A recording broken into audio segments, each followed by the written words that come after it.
ni gute uwo mwashakanye yagufasha gutunga urugo? Ni gute se mushobora kuganira ku birebana n'amafaranga mukabyumvikanaho ntimuhangane? Ni gute mushobora kubiganiraho ntihagire umva ko avunika? Ni gute uwo mwashakanye ashobora kuba akora amakosa ku birebana n'imitungo n'amafaranga? Ni gute mushobora gufashanya kugira ngo ayo makosa aveho? Amakimbirane menshi abashingiye ku mitungo, gusesagura, kurigisa imitungo, ugasanga rimwe na rimwe muri uko gutongana harimo kwikunda, kwikanyiza, kutumva ibintu kimwe. Urugero, ukumva ko muri babiri mwarashakanye ariko ukumva ko ari wowe uvunika wenyine, ukumva ko ari wowe utunga urugo, kumva ko mugenzi wawe yangiza amafaranga atayakoresha ibikenewe. Iki gihe hakazamo ikibazo kuko uri murirebaho, uravunika ntacyo udakora ariko mugenzi wawe arabyangiza, ntago abiha agaciro. Hakaba noneho n'ibyo koko umugabo cyangwa umugore yangiza amafaranga, noneho mugenzi we yabimubwira ntabyumve, ntamwumve na gatoya, ahubwo akamurakarira akanamucyurira. Uzabyumva aramubwira ati kurakabya, uri umugugu, nturekura, ntiyumve ikosa akora, ahubwo akumva ko ikosa ari mugenzi we urikora. Rimwe na rimwe ntanabone uburyo uko kwangiza akora birimo birazana agatotsi mu rugo, mu mibanire ye na mugenzi we, ahubwo noneho ugasanga bigiye ku rundi rwego, akumva ko mugenzi we amutoteza, uwo bashakanye atamwumva, akomeza ibintu, agundira cyane. Urundi rugero ni umuntu usanga ashaka kwizigamira, akizigamira agashyira amafaranga ku ruhande ku buryo nta kindi kintu yumva cyakorwa, bakirya bakimara ariko bakizigamira. None ugasanga mugenzi we wundi ntabwo abyumva, akumva ko hari ibintu bikenewe mu rugo, bikenewe gukorwa, hari icyo bakoresha ayo mafaranga. Noneho kwa kuntu kutumva ibintu kimwe, mugenzi we wa wundi uzigama cyane ushaka kuzigama akumva ko barimo bangiza imibare. Hari undi noneho uhisha, agahisha uwo bashakanye amafaranga ku buryo uwo bashakanye atabazi amafaranga ahembwa, atabazi amafaranga yinjira mu rugo, atabazi icyo uwo mugore cyangwa se umugabo akoresha ayo mafaranga, akaba amafaranga atazi ahantu ajya. Muri aka kanya dukora iki kiganiro, bantu mufitanye ibibazo kubera amafaranga, bantu mwashakanye mukaba mugongana kubera amafaranga, mukaba muvugana nabi, witunga agatoki mugenzi wawe, kuko buri muntu wese, njya mvuga nti mu bibazo byose biba mu rugo, mu kugongana kose kubaho, buri muntu wese aba abifitemo uruhare rwawe ni uruhe? Wangiza amafaranga, mugenzi wawe yabikubwira ukumva ko agutoteza, ntushaka kurekura kugira ngo agire ibintu bikorwa mu rugo kuko ugambiriye kugira gute? Kuko ugambiriye kwizigamira cyane, hakaba hari ibintu udaha agaciro kandi bikenewe mu rugo. Uhisha amafaranga se ku buryo noneho amafaranga yawe mu rugo batazi naho ajya, batazi nayo winjiza, batazi ukuntu ibintu bihagaze, uri mu ruhe ruhande? Mu kibazo rero cyo gukoresha amafaranga mu rugo, hari ibintu mushobora gukora bikabafasha. Simvuze yuko mutabikora, ariko niba mutabikoraga mu bigerageze, cyangwa se niba mwana bikoraga mu bisuzume murebe. Hari ikintu bita gukorera budget hamwe. Ni iby'ingenzi ko muteganyiriza hamwe uko muzakoresha amafaranga yanyu. Mujye mufata umwanzuro w'ibyo mukeneye kugura n'amafaranga muzabitangaho niba mugongana, kuko hari abantu babana bamaze kubishyira kuri gahunda. Hari n'abagera ahantu akagabana inshingano, akabazi ngo kwishyura inzu, kwishyura amashuri y'abana, kwishyura ibintu bikaze bifite bimwe bihoraho bisaba amafaranga menshi, n'uyu uzabikora. Guhaha, kwishyura umutekano, kwishyura isuku, kwishyura amazi, kugura inyanya, bigashinga uwundi. Hari abantu rwose baba baramaze kubishyira kuri gahunda, batajya bagongana. Mwebwe muhora mufitanye ikibazo, mukorera budget hamwe, byashoboka. Ni ibihe bintu by'ingenzi muteganyiriza gukora? Kuko hari igihe ushobora gusanga icyo kintu ugikeneye, ariko ugasanga utagikeneye ku kwezi, bitihutirwa, ukazagishyira mu kundi kwezi kuko wabyumvikanye cyangwa wabiganiriye na mugenzi wawe.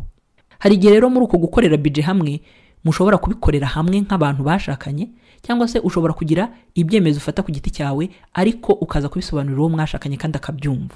Hari n'ibintu ushobora kuvuga uti nari mfite amafaranga nayakoresheje iki ngiki, akabimenya ko ayo mafaranga utayafite.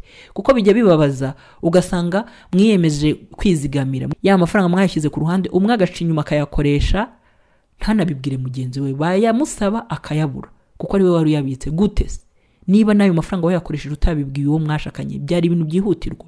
Ese kuki utabimubwiye? Nta telefone agira kugira ngo bimusabe bimubwire kuri telefone? Kubera iki wafashe icyemezo wenyine? Ese wabonaga nta kibazo biteye? niba uzi mugenzi wawe uburyo abifata bitewe na za ngero twavuze haruguru, kuki utabanje kubimubwira? Byihutirwaga cyane. Ujye rero utekereza ku mpamvu ukeneye amafaranga. Iyo mpamvu, kuko hari abantu kuko afite amafaranga mu mufuka ahita agura ibintu atabitekerejeho. Ibyo bintu bitanakenewe, kuko afite amafaranga kumva ko agomba gusohoka. Iyo mukoreye budget hamwe rero bikagaragara ko ayo mafaranga mwinjiza mu rugo afite uburyo azakoreshwa, mukabona ko ari ingenzi, murayakoresha. Iyo bibaye ngombwa ko mutayakoresha nabwo, amafaranga agaragara ko hari ikintu cyo gukorera budget hamwe cyo kuganira, bizatuma mwumva ibintu kimwe. Kuko hari n'umuntu utumva yuko urugero nafata ni iki mu rugora. Reka mfate urugero rworoshye, tuzana urugero mu kurya. Ugasanga uyu munsi barimo barakangurira abantu yuko abana bagomba kurya igi rimwe buri munsi. Ugasanga umwe mu bashakanye ntago abyumva, akumva ko guha abana iryo rigi buri munsi ari ukwaya, akumva ko ari uguhomba. Ugasanga ntago mu byumba kimwe mukabigonganiramo. Ikindi kintu ni ukubwizanya ukuri. Jya ubwiza ukuri uwo mwashakanye, mubwira amafaranga winjiza nayo ukoresha. Hari igihe usanga bitewe n'uburyo muhaha, bitewe n'uburyo murya, bitewe n'imibereho yanyu, amafaranga mukorera cyangwa se amafaranga muteganyiriza guhaha, mfashe guhaha, adahuye n'ibiciro byo ku isoko. Uyu munsi uburyo waguze ibirayi, uburyo waguze umuceri, uburyo waguze amavuta n'amakara, ejo wagiye ugasanga birahindutse, kuko wumva ko guhaha no guhahira urugo ari ibintu by'ingirakamaro, ugakoresha amafaranga. Wataha mugenzi wawe ati wangije, ibyo bintu ni ibiki kukabya ko byiyongereye? Kubera iki? Ntago wamubwije ukuri ngo umubwire uti none ibintu ku isoko birahenza, amenye n'uburyo ko ya budget mwakoreye hamwe ishobora guhinduka. Ibyo winjiza nayo ubikoresha mugenzi wawe arabizi, cyangwa ubikoresha uko ushaka. Ikiganiro ni BaradaVibes rero turimo turaganira ku buryo bwo gukoresha amafaranga mu bantu bashakanye, mu bantu bafite urugo. Ikindi ujye ugisha inama uwo mwashakanye mu gihe ugiye gufata imyanzuro iremereye yerekeranye n'amafaranga. Bijya bitangaza ahantu abantu babana bashakanye, umwe afata icyemezo cyo gufata inguzanyo, agatanga inzu babamo ho ingwate, atabibwiye uwo bashakanye. Kubera iki? Nuko umusuzugura se? Nuko nta cyemezo afite se? Ni iyihe mpamvu utabimubwira? Azabikwangira. Kuki azabikwangira? Kuko mutumva ibintu kimwe, kuko atumva akamaro k'ayo mafaranga, kuko azi ko amafaranga uzayangiza. Bimeze gute? Ujye ugisha inama uwo mwashakanye mu gihe ugiye gufata imyanzuro iremereye yerekanye amafaranga. Kuko gusinyira credit bakaguha ayo mafaranga, ugatanga hinze ingwate, warangiza ukagenda ukanayakoresha, mugenzi wawe atazi icyo wayakoresheje, byanze bikunze bizazana ibibazo mu rugo. Ikindi turimo tuvuga kubwizanya ukuri, kuganira ku byerekeye amafaranga bizabafasha kubumbatira amahoro mu rugo rwanyu. Ujye unatekereza yuko amafaranga winjiza na y'umuryango, ntago ari ayawe bwite. Yego ni wowe uyakorera, ariko ntago ari ayawe bwite. Mwarasezeranye, muhuza byinshi. Nayo mafaranga rero nubwo ari wowe uyakorera, ariko na y'umuryango. Ni nayo mpamvu kugira ngo mugire amahoro mu rugo mugomba kuyaganiraho. Hari abagabo njya numva avuga ati njye w'umugore wanjye nta gitekerezo agira, no kubimubwira nta kintu bimaze. Niko bizi? Ese iyo akubwiye ikintu cyuracyemera, wumva gifite akamaro? Hari ikintu umaze kubona kenshi mu kuganira n'abagore n'abagabo, akenshi abagore dukunda kwakira ariko ntabwo dukunda gusohora. Urugero, umugabo ashobora gukorera amafaranga akagera ahantu barimo bagira gute, barimo agurisha isambu, amafaranga arayafite, isambu arayikunze, agahita ayigura. Ntabwo abajije umugore, agahita ayigura, bagahita bamusinyira ibyangombwa byose n'ibiki, agataha yishimye kuko akoze deal. Akaza akabwira umugore ati dore naguze isambu hariya, ya sambu iri hariya nahiye narayiguze. Umugore akishima ati wakoze rwose.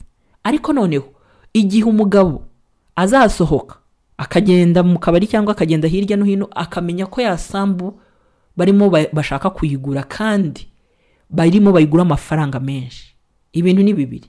Agomba kugaruka kongera akicaza umugore akamwumvisha impamvu agiye kuyigurisha.